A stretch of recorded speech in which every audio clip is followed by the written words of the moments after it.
Every living being on the planet is wondering what the hell is going on with the Brooklyn Nets in 2025. What's the deal with Michael Porter Jr.? Why they used 3 of their 5 first-round picks on players who have some overlapping skill sets? And since they don't have the best collection of talent right now, what lies for this team's future? Well, we're here to discuss all of that, shed light on why their future is much more promising than you think it is, and hammer home the point that the Nets actually have been making smart moves. Before we begin, be sure to drop a like on the video, as that makes a massive difference for the channel and pushes this video out to more people, and be sure to sub to the channel for even more content like this. So, the biggest move that the Nets made this offseason was finally trading Cam Johnson, who was in a billion trade rumors throughout the season, to the Denver Nuggets in exchange for Michael Porter Jr. and a 2032 unprotected first-round pick. You might be wondering why they did this deal, but it actually is a great trade. As a rebuilding team with cap space, one of the smarter things you can do is take on larger deals, which are essentially salary dumps, in order to acquire draft picks. In this deal, they got a pick that should be very valuable since it's 7 years out. By that time, Jokic would be 37 years of age, and the Nuggets core would have aged or been off the roster. You get what could be a future lottery pick, and you also get another asset in MPJ. With just a couple years left on his deal, there is motivation for him to play exceptionally well to earn another extension or big payday elsewhere. And for the Nets, this is perfect because him playing at a high level means you could flip him near the trade deadline to a team in need of his services.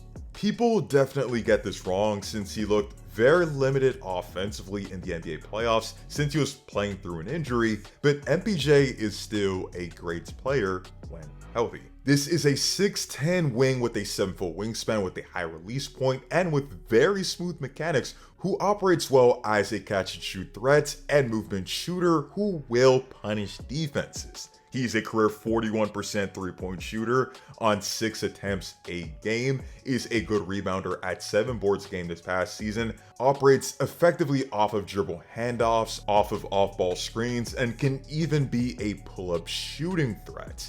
In Brooklyn, he's going to have even more opportunity to put up stats and show off his value. So I expect him to have his first 20 points per game season and slightly lower efficiency since he's going to have a higher volume of shot attempts. And since he's not playing next to Nikola Jokic anymore, he's going to have to create even more of his own looks. Moving on, let's talk about their draft picks, starting off with Ben Saraf. Saraf is a 6'6 guard with great playmaking ability who played in the basketball Bundesliga with stats of 12 points, 4 rebounds and 2 assists on 46, 29, 73 splits. Across his first couple of preseason games, his playmaking and court vision were actually on display. He has a crafty handle and can get to the rim. He operates well as a passer out of pick and roll, and he operates well as a pick and roll ball handler overall. He can drive and kick, playmaking transition. He has great awareness of where his teammates are on the floor. He has solid footwork, and he has shown confidence as a pull-up mid-range shooter. At pick 26 in the first round, Saraf is a value selection for the team, but the problem for him is that he doesn't have a reliable 3-point shot just yet and needs to improve as a self-creator. It is good that he is primarily a cerebral downhill threat who can play make on the floor and that he has good size, but that lack of an outside shot will reduce his effectiveness as a creator in the immediate future. Next, we need to talk about Egor Denim, who is a true point forward who last played at BYU.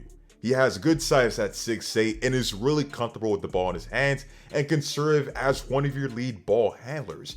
He's a true pass-first forward who, like Saraf, is a downhill threat who can put the ball on the floor and finish. He uses downhill threat to play make for others, is a good lob passer, throws great bounce passes, has solid change of pace ability, and has shown some capability as a creator. Well, he has shown confidence as a pull-up shooter, and even taking threes in catch-and-shoot situations, he did shoot just sub 30% from 3 in his one-and-done season at BYU.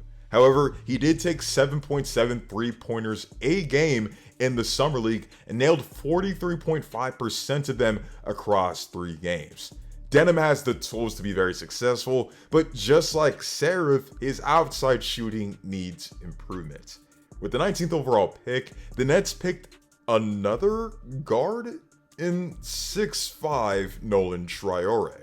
He has incredible acceleration with a crafty finishing ability who can convert on acrobatic layups. He's great at finishing a transition and makes the right decisions as a pick and roll ball handler, but he needs to fill out his frame more and improve as an on-ball defender and outside shooter.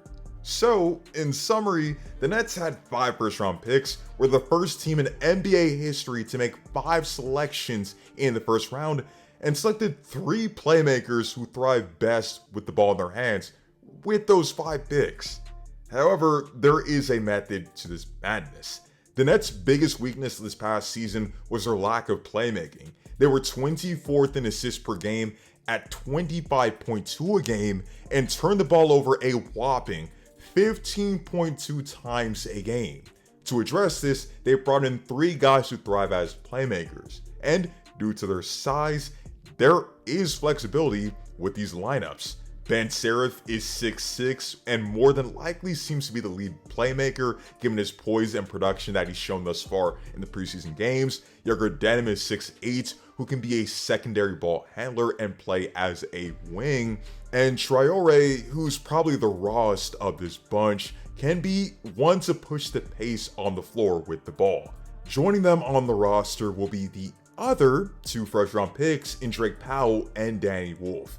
Powell's offensive game is still developing, but he's a physical specimen who projects to be an impactful two-way player at 6'5". He has good lateral movement and should be a good on-ball defender. The hope is that he can turn into a valuable 3-and-D piece. Lastly, Danny Wolf is a skilled big man who actually has good handles for his size and has good court vision, but he'll need to cut down on his turnovers and be a consistent outside shooter. The good thing about him is that he's definitely going to have a more reduced role on this Nets team, which will definitely help in cutting down his turnovers. The 3-point shooting though still needs work, since he shot 35.5% from 3 on just a small volume. So what's next for the Brooklyn Nets, and what should we expect from them next season? The Nets aren't going to be competing for much in 2026. The hope is that Michael Porter Jr. balls out and raises his stock to the point where he is a desirable trade asset across the league. You hope that the new players you drafted show growth in a rookie season that will be filled with growing veins, and you wish that Nick Claxton and other role players support what is being built here. The season will be interesting for Cam Thomas as well, since he will be playing on the qualifying offer. Thomas is a very talented scorer, but given that he has much left to be desired in terms of the playmaking and defensive department, I fully understand why the Nets essentially didn't want to commit a ton of money and also just make him an unrestricted free agent next summer. Additionally, since the Nets won't be a very competitive team, they have the 2026 NBA draft to look forward to. The Nets don't have full control of their own first-round picks for the future, but they do have control of their 2026 pick, and that draft is going to be filled with great players such as Darren Peterson, Cam Boozer, and AJ DeBansa. The Brooklyn Nets won't be great next season, but the future is much better than you think. Guys, let me know down below your thoughts on the Brooklyn Nets and their strategy in terms of building a winner for the future. Which of these young players do you like the most, and what level of impact do you think they'll have for the Nets in the 2026 season? And of those 2026 draft prospects, which one do you think will be the best fit for the Brooklyn Nets? Guys, let me know in the comments section down below. I read all the comments, including the ones that every video suggests that my voice is AI. It's not fucking AI. This is what I sound like. If I could pick any voice, it wouldn't be this one. Be sure to leave a like on the video and sub for more content like this.